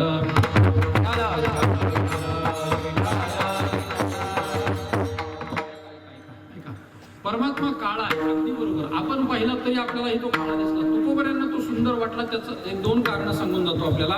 पहिलं कारण आहे, काळा रंग हा इतराचं कुणाचंही अस्तित्व ठेवत नाही, शिल्लक ठेवत नाही. काळा रंग सोपं उदाहरण देतो. चित्रकला काढणारी मंडळी असतील, चित्रकलेमध्ये रंगसंगतीमध्ये दोन रंग एकत्र मिक्स केले की तिसरा रंग तयार होतो. तिसरा रंग त्याच्यामध्ये मग लाल पिवळा एकत्र केला तर कोणता होतो मला सगळं माहित नाही, पण काहीतरी समजून घ्या. निळा पिवळा एकत्र केला तर दुसरा रंग तयार आहे. पण त्या रंगसंगतीमध्ये काळा रंग एखाद्या रंगात तयार केला तिसरा रंग तयार झाला असं कधीच होत नाही. तुम्ही सुंदर चित्र काढा, वेगवेगळी रंग त्याच्यामध्ये भरा आणि त्या सगळ्या रंग भरल्यानंतर त्या चित्रावर कुठंतरी एखादा काळा ठिपका द्या. काळा एखादा ठिपका जर आपण दिला तर तो काळा रंग बाकीच्या रंगाला अजिबात वर येऊ देत नाही. बाकीच्या रंगाचं अस्तित्व तो टिकवत नाही, ठेवू देत नाही. स्वतःचं अस्तित्व तो अबाधित ठेवतो. असा असणारा काळा रंग आहे. याच्यातून जगाला भगवंताने संदेश हा दिलाय. मी काळा रंग धारण केला त्याचं कारण का, माझ्या समोर हे जग नाहीच, केवळ मी एकटाच आहे. विठ्ठल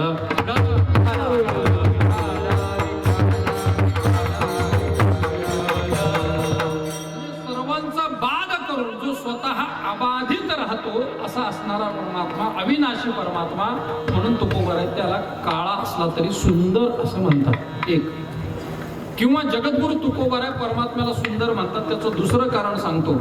आपणही पंढरपूरला दर्शनाला जातो. विशेष दर्शनाला नवरात्रामध्ये लोक जातात. नवरात्रामध्ये नवरात्रीच्या उत्सवात लोक जातात, दसऱ्याला जातात, पाडव्याला जातात. का? कारण त्या दिवशी भगवंताच्या अंगावर वेगवेगळे दागिने असतात. वेगवेगळे दागिने अगदी राजे रजवाड्यापासून असणारे, छत्रपती शिवाजी महाराजांपासून असलेले जे दागिने आहेत देवाला दान दिलेले, ते सर्व दागिने परिधान केले जातात. दागिने परिधान केल्यानंतर परमात्मा सुंदर दिसतो हा आपला समज आहे. हा आपला समज आहे. लोक जातात म्हणतात वा काय परमात्म्याचं दर्शन झालं, देवाचं दर्शन झालं, किती दागिने घातले होते देवाच्या अंगावर, किती सुंदर दिसत होता देव दागिने घातल्यामुळं. ही आपली दृष्टी आहे, ही आपली दृष्टी आहे. मी त्याला नेहमी सांगतो, अरे तुला दागिनेच बघायची तर इथं पुण्या मुंबईमध्ये कितीतरी मोठे मोठे ज्वेलर्स आहेत ना, जाणं तिथं पाहणं दागिने, किलोरे नाही टनाने दागिने पाहत. देवाजवळ जायचं, देवाचं दर्शन घ्यायचं आणि दागिन्याने घातलेला तो परमात्मा किती सुंदर दिसत होता म्हणायचं. ही आपली दृष्टी झाली, कारण आपण त्या नजरेनं पाहतो. दागिन्यानं, दागिन्यामुळं देवाला सौंदर्य नाहीये, देवामुळं त्या दागिन्याला सौंदर्य आहे. एरवी दागिना आता 55,000ला गेलाय तोळा, आता गेलाय, हरकत नाही, काही अडचण नाही. पण देवाच्या ज्या वेळेला एखाद्या दागिन्याचा लिलाव होतो त्यावेळेला त्याची किंमत 55, त्याच्या या आजच्या मार्केटच्या किमतीप्रमाणे नसते. भाविकाला ज्या पद्धतीने ज्याची जशी श्रद्धा असते त्या पद्धतीने त्याचा तो लिलाव चालत असतो. म्हणजे तो लिलाव का चालला त्या दागिन्याचा, कारण तो दागिना त्याच्या अंगावर आहे, त्याच्या अंगावर आहे म्हणून चालला. म्हणून मागे महात्मा गांधींनी घातलेल्या चष्म्याचा लिलाव काही कोटीमध्ये गेला. चष्मा कोणाकडे नव्हता, आता कोणाकडे नाहीये, पण त्यांच्या चष्म्याचा का लिलाव एवढ्या कोटीमध्ये. चष्म्याला महत्व नाही, ज्याने घातला त्या व्यक्तीला महत्व आहे. तसं परमात्मा दागिन्याने सुंदर दिसत नाही, दागिन्या परमात्म्यामुळे त्या दागिन्याला सौंदर्य आहे. तुकोबरायांची ही दृष्टी आहे. ऐका, याला वेदांत शास्त्रामध्ये दृष्टी सृष्टी न्याय असं म्हटलेलं आहे. जशी ज्याची दृष्टी असते तशी त्याला संबंध सृष्टी दिसत असते. माणसं म्हणतात मला एक सुद्धा सज्जन, त्या दुर्योधनाला एक सुद्धा सज्जन भेटला नाही, धर्मराजाला एकही दुर्जन भेटला नाही. का? ज्याची जशी दृष्टी तशी त्याला सृष्टी दिसत असते. विस्तार जास्त करत नाही, माझ्याकडे वेळ नाहीये. सामान्य विचार सांगून जाईल आपल्याला. त्या बिरबल बादशाच्या कथेमध्ये एक दिवस त्या बादशाने बिरबलला सांगितलं, बिरबल आपल्या राज्यातलं सगळ्यात सुंदर असणारं पोरग मला घेऊन ये दाखवायला. बिरबलने सांगितलं राज्यातलं सुंदर म्हणल्यावर राज्यव्यापी दौरा करावा लागेल. त्याच्याकरता मग डिझेल, वेळ, खर्च पाणी सगळं करावं लागेल. ते म्हणले काही हरकत नाही, महिनाभर तुला वेळ. महिनाभराचे सगळे पैसे उचलले, बिरबल मस्त परिवाराला घेऊन महाबळेश्वरला गेला. महिना संपायच्या 2 दिवस घरी आला. लोक म्हटले बिरबल राज्यातला दौरा करून सुंदर पोरग बादशाने आणायला सांगितलंय. ते म्हणले हरकत नाही, उद्याच नेतो. सकाळ उजडली, स्नान केलं बिरबलने, पूजा वगैरे केली, गंध लावला आणि बिरबल निघाला. तो असा झोपडपट्टीच्या एरियातनं निघाला. की ज्या एरियामध्ये कधी पाण्याची व्यवस्था नाहीये, ड्रेनेज लाईन नेहमीच तुंबलेली आहे, अशा गलिच्छ असणाऱ्या स्वच्छता नाही काही नाही, सगळ्या घाणेरड्या प्रदेशातून बिरबल गेला. एक पोरग त्याने बघितलं ज्याने या दिवाळीचं त्या दिवाळीला स्नान केलं होतं. दिवाळी ते दिवाळी मध्ये स्नानाचा संबंधच नाही, पाणीच नाही तर स्नान करेल कुठं, साबणाचा तर प्रश्नच नाही, केसाची लक्तर झालेली 3 महिने नाव्याची दुकानं बंद होती तर माणसाला ओळखत नव्हती. हा वर्षभर नाव्याकडेच गेला नाही, कसा दिसत असेल विचार करा. अंगावर अगदी इंच थर साचलेला, घाणीचा थर साचलेला, नागपूर वाहत आहे, डोळ्यात घाण तशीच आहे, पोट भलतच पुढं आलेलं आहे, अंगावर कपडे नाहीयेत, असा अगदी काळ कुट्ट अंगाचा घाणेरडा वास येणारा तो पोरग. रुमालला बांधला बिरबल नाही, जाऊ द्या मास्क लावला सध्याच्या जवळच्या ह्याच्यातला, मास्क घातला, रुमाल बांधला आणि ते बिरबलला पोरग उचललं. बिरबल दरबाराकडे घेऊन येत असताना रस्त्यातली सगळी माणसं बाजूला सरकायची, घाण वास येतोय, दुर्गंधी येते, बाजूला सरकायची. राज्यातलं सुंदर पोरग आणायला सांगितलंय. बिरबल हे कोणतं पोरग घेऊन चाललाय? काही जणांनी लगेच फॉर्म भरले दीपक महाराज. त्यांना वाटलं आता बिरबलचं पद जाणार, आता आपण पंतप्रधान होणार. काही जणांची तयारी दिसते, कोणाची दृष्टी कुठं कोणाची कुठं काही सांगता येत नाही. बिरबलने पोरग नेलं, राजाच्या समोर उभं केलं, बादशाने बघितलं आणि डोळे बंद केले. काय बिरबल, तुला राज्यातलं सगळ्यात सुंदर पोरग आणायला सांगितलंय, कोणतं कसलं आणलंय तू, हे सुंदर आहे का? बिरबलने सांगितलं, महाराज पोराकडे तुमच्या दृष्टीनं पाहू नका, पोराच्या आईच्या दृष्टीनं पाहा बरं. त्या मुलाच्या आईला विचारा पोरग कसं आहे, ते काय म्हणते, माझा राजा. आई काय म्हणेल त्याला? का आईची दृष्टी त्या मुलाच्या बाबतीमध्ये सुंदर आहे. तसं जगद्गुरु तुकोबर यांना विटेवर उभा असणारा परमात्मा जरी काळात असला तरी सुंदर वाटतो. त्याचं कारण संतांची दृष्टी ही सुंदर असते, सम असते. तुकोबर यांना तो परमात्मा सुंदर दिसला. जगद्गुरु तुकोबर यांनी तेच सौंदर्य अभंगामध्ये सांगितलं. सुंदर ते ध्यान उभे विटेवरी, तो परमात्मा सुंदर आहे. अनेक आपल्याला चिंतन करता येऊ शकतात. नाथ महाराजांनी ज्या वेळेला भागवत लिहिलं, त्या रामायण लिहिलं, त्यावेळेला रामायणातल्या प्रसंगामध्ये हे चिंतन आलेलं आहे. संतांची दृष्टी ही स्वच्छ असते, निर्मळ असते. त्यामुळे तुकोबाऱ्यांना संतांना परमात्मा दर्शन हे समान होतं, निर्मळ होतं. जगद्गुरु तुकोबाराय विटेवर उभा असणाऱ्या परमात्म्याचं दर्शन सुंदर असं म्हणतात. सुंदर आहे ते ध्यान सुंदर आहे. आता ते ध्यान सुंदर आहे म्हणजे जे ध्यान सुंदर ते ध्यान उभे विटेवरी, विटेवर जे उभा आहे ते ध्यान सुंदर आहे, किंवा जे सुंदर आहे ते ध्यान विटेवर उभा आहे. दोन्ही अंगाने चिंतन करता येईल. जे विटेवर उभा आहे ते सुंदर आहे म्हटलं की सगुण साकाराचं वर्णन आहे. जे आत्ता विटेवर उभा आहे ते सुंदर ध्यान आहे म्हटलं की सगुण साकाराचं. आणि जे सुंदर आहे, जे निर्गुण निराकार परमात्मा तत्व कसं आहे, सुंदर आहे. सुंदर आहे म्हणजे सुख स्वरूप आहे, आनंद स्वरूप आहे. कारण कधी कधी भाजी खाल्ली, भाजी तिखट आहे, ज्याला तिखट आवडतं त्या माणसाला तिखट भाजी मिळाली तो काय म्हणतो, वाह काय भाजी, बोला की सुंदर आहे. काय भाजी, तिखट कुठं सुंदर असतं का? तिखट सुंदर नाही, पण भाजी खाल्ल्यानंतर त्याला झालेला जो आनंद आहे तो आनंद सुंदर आहे. तुकोबाराय सांगतात जे सुंदर आहे ते ध्यान विटेवर उभं आहे. असं म्हणलं की निर्गुण निराकाराचं वर्णन विठ्ठला.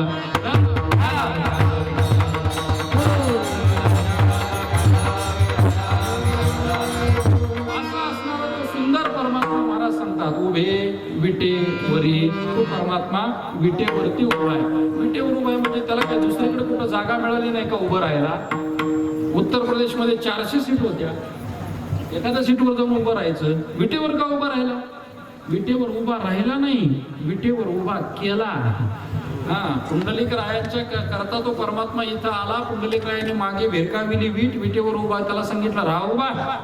मला राहिला ना उभा. तो भक्ताच्या आदेशानं विटेवर उभा राहिला. पुंडलिक रायाने कालांतराने ज्या वेळेला आईवडिलांची सेवा संपली, बघितलं मागं विटेवर उभा राहिलेला, कमरेवर हात ठेवलेले, आणि ते सुंदर रूप एवढं आवडलं पुंडलिक रायाला. त्यांनी सांगितलं देवा असाच उभा राहणार आहे, माझी इच्छा पूर्ण, असाच उभा राहिला ना उभा. किती दिवस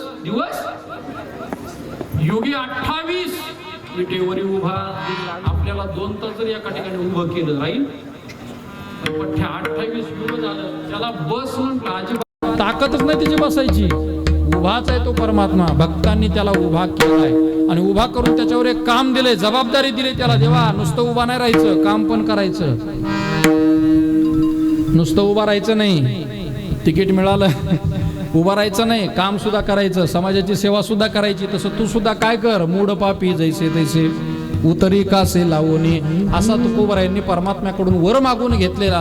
पुंडलिकरायांनी वर मागून घेतला. परमात्मा विटेवर उभा आहे. सुंदर ते ध्यान उभे विटेवरी. कसा उभा आहे? कर कटावरी कमरेवर भगवंताने आपले हात ठेवलेत. भगवंताने कमरेवर का हात ठेवले याचं चिंतन अगदी 2 मिनिटात करतो. एकदा सांप्रदायिक नियमानं सर्वांनी भजन करायचं आहे. ऐका, सर्वांनी भजन करा. पण एक विनंती आहे, खूप सुंदर आहे. पहिलंच वर्ष आहे, पहिलंच कीर्तन गावामध्ये होतंय सप्ताहातलं. वैयक्तिक कुणाच्या घरामध्ये वैयक्तिक कार्यक्रमानिमित्त झालं असेल, पण सप्ताहाच्या निमित्तानं हनुमंतरायाच्या दरबारामध्ये पहिलं कीर्तन होतंय. आणि पहिल्या कीर्तनाच्या आठवणी स्मृती नेहमी जिवंत राहत असतात, ताज्या राहत असतात. म्हणून सर्वांनी एकदा मोठ्या प्रेमानं हात वरती करा बरं. महिला भगिनी सुद्धा 50% आरक्षण आहे तुम्हाला सुद्धा. तुम्हाला सुद्धा वा, किती सुंदर दिसते. गावातले तरुण मंडळ जे माग आहेत ना, त्याने आपापले मोबाईल काढा आणि आपल्या या गावामध्ये असणारा हा पहिला उत्सव किती मोठा आनंदात होतो याचं शूटिंग करून मग शेजाऱ्याला पाठवा.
सुंदर ते ध्यान उभे विटेवरी करकटावरी ठेवूनिया तुळसी हार गळा कासे पितांबर आवडे निरंतर हेची ध्यान.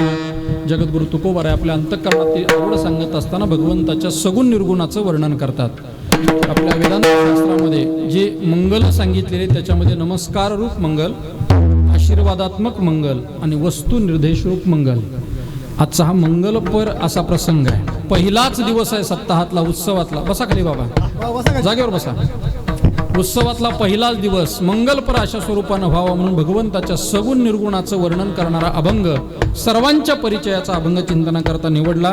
अभंग खूप अर्थदृष्ट्या खूप मोठा असल्यामुळं सगळ्याच शब्दाचं चिंतन मला करता येण्यासारखं नाहीये, तेवढी माझी बुद्धीची व्यापकताही नाही आहे. फक्त ज्ञानोबाराय तुकोबारायांनी जेवढा काही अगदी आशीर्वाद आहे तेवढं बोलण्याचा प्रयत्न करत असताना तुकोबाराय सांगतात, मला ते ध्यान आवडतंय. का आवडतंय? ते ध्यान सुंदर आहे म्हणून मला आवडतंय.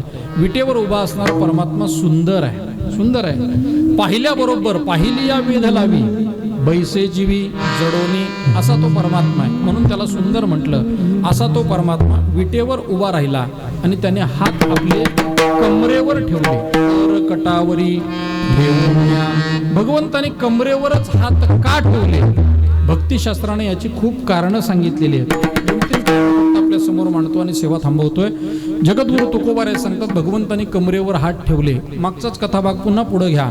पुंडलिकराय आई वडिलांची सेवा करतात. त्याचा परिणाम भगवान परमात्मा त्यांच्या भेटी करता आले. पुंडलिकरायांनी मागे वीट भिरकावली. देवाला उभं राहा म्हटलं. देव उभा राहिला. अजून आई वडिलांची सेवा संपत नाही म्हणून भगवान पुंडलिकाला दर्शन देण्याकरता उभा राहिलाय. पुंडलिकाची वाट पाहतो. आपणही एखाद्या व्यक्तीची वाट पाहू लागलो. आम्ही मागे कशाळेपर्यंत आलो. हो, दीपक महाराजांचा फोन आला. कुठंपर्यंत म्हटलं कशाळा. ते म्हणले किती? म्हणले 15 मिनिटाचा रस्ता आहे. ठीक आहे म्हटलं. आम्हाला 15च्या ऐवजी अर्धा तास लागला. दीपक महाराज रस्त्यावरच उभे आहेत. अजून काय येईना गाडी. आपण एखाद्याची वाट पाहू लागलो आणि तो व्यक्ती जर आपल्याकडे लवकर येईना तर आपण त्याची वाट पाहत असताना आपले हात कमरेवर जातात. किती वेळ झाला अजून येईना गेला असा कमरेवर. त्याचं पुंडलिकराय परमात्मा वाट पाहतो. कमरेवर त्याने हात ठेवले वाट पाहताना म्हणून कमरेवर हात ठेवले. एक अर्थ सांगितला. दुसरं कारण असं सांगितलं जातं भगवंताने हा विचार केलाय या भूतलावरती 3 राम झाले. 3 राम. पहिले आहेत परशुराम. दुसरे आहेत दाशरथी राम द्वापार युगातले आणि तिसरे सांगितले जातात आपलं त्रेतायुगातले आणि द्वापार युगातले बलराम. 3 राम आहेत. परशुराम भगवंताचा तो 6वा अवतार सांगितला जातो. 7व्या अवतारामध्ये भगवान परमात्मा रामरूपानं अवताराला आले त्रेतायुगामध्ये आणि द्वापार युगामध्ये कृष्णासोबत भगवंताचा अवतार आहे तो बलरामाचा अवतार आहे. 3 राम झाले. पहिला राम अतिशय क्रोधिष्ठ आहे. अतिशय क्रोधिष्ठ आहे. 21 वेळेला पृथ्वी क्षत्रिय निक्षत्रिय पृथ्वी केली. अतिशय क्रोधिष्ठ. राग आला परशुच काढणार धावूनच जाणार असे परशुराम अतिशय क्रोधिष्ठ. भगवंताने सांगितलं तो पहिला परशुराम मी नाहीये. तिसरा राम जो आहे तो सुद्धा क्रोधिष्ठच आहे. काही झालं की लगे नांगर उचललाच बलराम दादा. म्हणून महाभारतीय युद्धामध्ये पांडवांनी युद्ध जिंकलं त्याचं कारण आहे बलराम दादा युद्धामध्ये नव्हते म्हणून. कारण दादा चिडले आणि दादाने एकदा का नांगर जमिनीला लावला की सगळं संपलंच. भूकंपच सगळीकडे. रशिया काय बॉम्ब टाकते महाराज. बलराम दादाचा नांगर आहे. टाकल्याबरोबर सगळी पृथ्वी हलवून टाकणार असे बलराम दादा. असे क्रोधिष्ठही मी नाही. पहिला राम परशुरामही मी नाहीये. तिसरा बलरामही मी नाहीये. सगळ्यांना समान दृष्टीनं पाहणारा शांताकारम असणारा मधला दाशरथी राम मी आहे. म्हणून भगवंताने कमरेवर हात ठेवले. कारण ऊर्ध्व आणि खालची बाजू दोन्ही बाजूच्या मधला भाग म्हणजे कमरेचा असतो. भगवंताने याच्यातून हा संदेश दिलाय. तिसरा अर्थ भक्तिशास्त्राने असा केलाय कमरेवर हात ठेवले त्याचं कारण प्रमाणम भवाब्धे रिदम्माम कानाम नितम भ्याकराभ्याम धृतो येन तस्मात विधातूर्व सत्य धृतो नाभिकोश परब्रह्मलिंगम भजे पांडुरंगम. भगवंताने जगाला संदेश दिला बाबांनो हा भवसागर तरुण जात असताना या भवसागराचं पाणी किती आहे? कमरे एवढं. प्रमाणम भव आब्धे एवढं कमरे एवढं पाणी असल्यामुळं माझ्या पायाला लागा माझी शरणागती करा तुमचा उद्धार झाल्याशिवाय राहणार नाही. हा जगाला संदेश देण्याकरता भगवंतांनी कमरेवर हात ठेवले. चौथं एक कारण सांगतो आणि थांबतो फक्त. चौथं कारण ज्या वेळेला द्वापार युगामध्ये भगवान कृष्ण खोडी करायला लागले त्यावेळेला यशोदा मैयाने त्याला उखळाला बांधला. उखळाला बांधल्याबरोबर यशोदा मैया कामाकरता निघून गेली. भगवान उखळा सह घरातून बाहेर आले. समोर असणारे 2 महाकाय वृक्ष विमल आणि अर्जुन असणारे त्या वृक्षाच्या मधून भगवान पलीकडे जातात. थोडी ताकद लावतात वृक्ष उन्मळून पडतात. ताकद लावली त्यावेळेला कमरेला थोडी लचक बसली. कंबर दुखायला लागली म्हणून भगवंताने कमरेवर हात ठेवले. भक्तिशास्त्राने केलेले वेगवेगळे अर्थ आहेत. असो अनेक अर्थ आपल्याला याच्यातून चिंतन घेता येईल. भगवान परमात्म्याने कमरेवर हात ठेवले. तुकोबारांनी तेवढंच सांगितलं नाही. भगवंताच्या गळ्यामध्ये तुळशीची माळ आहे. तुळशी हार गळा कासे पितांबर कमरेला पितांबर वेष्टन केलेलं आहे.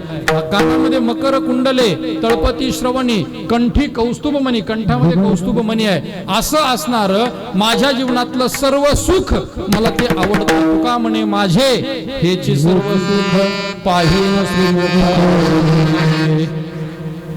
असं असणारं परमात्म्याचं हे सगुण साकार आणि निर्गुण निराकार अशा प्रकारचं चिंतन जगद्गुरु तुकोबर यांनी केलं.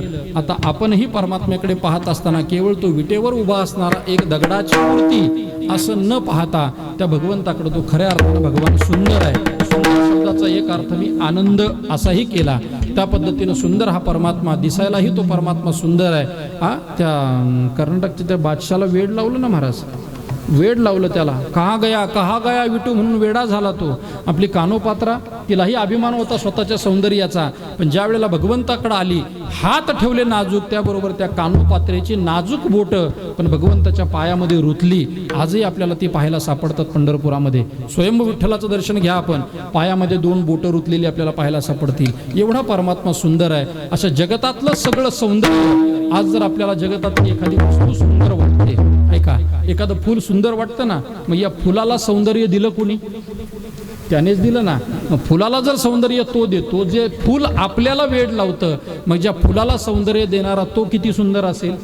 याला वेदांत शास्त्राने कैमुत्तिक न्याय म्हटलं. कैमुत्तिक न्याय असा तो परमात्मा सुंदर आहे. त्याचं नित्यत्वानं दर्शन घ्यावं, त्याचं नित्यत्वानं चिंतन करावं. आपल्या जीवनाचा उद्धार झाल्याशिवाय राहणार नाही. आपल्या सर्व मंडळींना या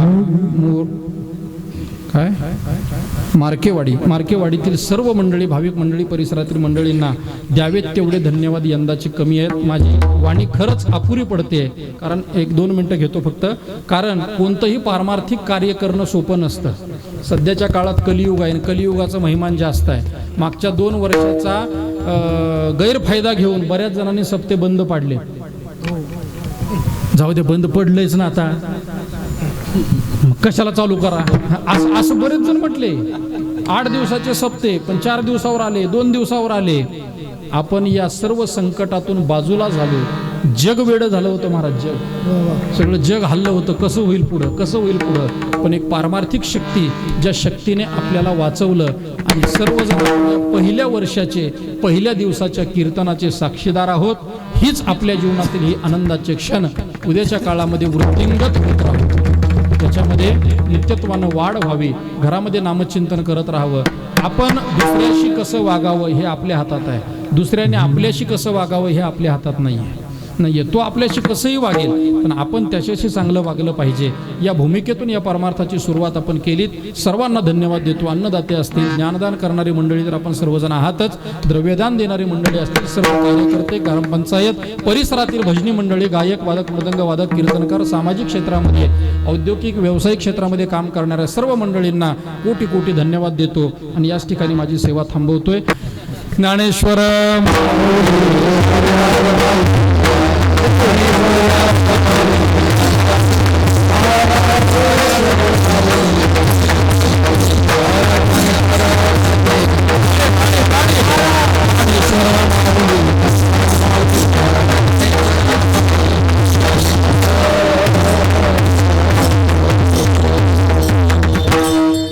सेवा संपलेली आहे. विठ्ठल